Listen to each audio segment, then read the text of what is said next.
Alors qu'un remaniement gouvernemental pourrait avoir lieu à l'issue de la compétition, début février, les deux collaborateurs, Ngongo et Mvondo Eyolo, de Paul Biya se livrent une guerre larvée.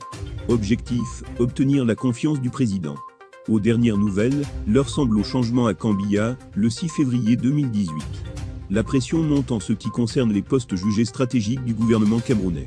Les deux collaborateurs du chef de l'État, Ferdinand Ngongo et Samuel Mvondo Eyolo, sont invités à rencontrer Paul Biya Poinki, du secrétaire général de la présidence de la République, SGPR, Ferdinand Ngongo, ou du directeur du cabinet civil, DCC, Samuel Mvondo Eyolo, quittera le palais d'Etoudi lors du remaniement, que l'on prédit pour début février, une fois la Coupe d'Afrique des Nations, quand, HV point d'interrogation écarté de la task force, constituée par Ngongo, chargé du suivi des chantiers de construction des infrastructures de la CAN, un programme d'investissement de 500 milliards de CFA, 762,2 millions d'euros. Mvondo Eyolo a pris sa revanche lors du match d'ouverture.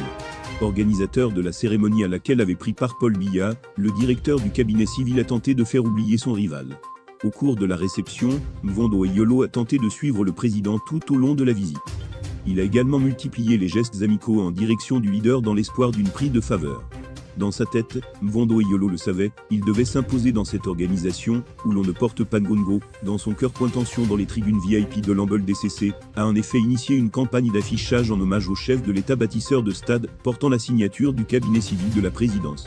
Le patron de la Confédération africaine de football, CAF, Patrice Motsepe, a eu beau faire applaudir Ngongo, ce dernier a dû ranger son frein lors de cette cérémonie durant laquelle il s'est retrouvé, ostracisé par son adversaire. Les tensions étaient également vives dans les loges et tribunes VIP de l'écrin de l'Amble, où les invités ont trouvé sur leur siège deux guides de la compétition issus des administrations rivales.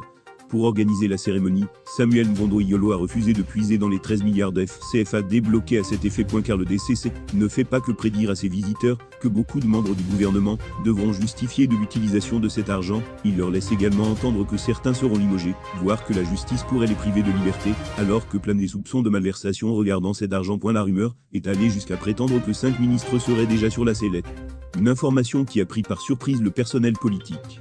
On se demandait alors si ceux qui avaient pu faire des dons à la campagne du président, il y a une dizaine d'années, seraient inquiétés par les enquêteurs de la Direction de lutte contre la corruption, DLC. Fuite sur les réseaux sociaux, tandis que, le 31 décembre, dans son discours à la nation préparé par les équipes du cabinet civil, Paul Biya a prévenu que tous ceux qui se rendaient coupables de malversations financières ou d'enrichissement illicite en assumeraient les conséquences devant les juridictions compétentes. Le DCC compte sur la lutte anticorruption pour déstabiliser les baronnies concurrentes. Les personnes qui ont contribué à l'organisation de la CAN ont été présentées comme des donateurs.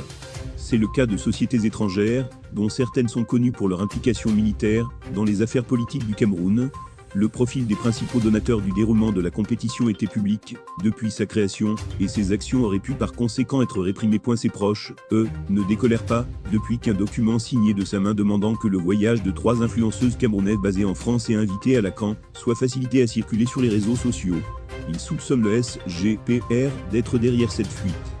La vive polémique qui a suivi a finalement abouti à l'annulation du séjour des 3 jeunes femmes et à leur retour forcé en France le 12 janvier.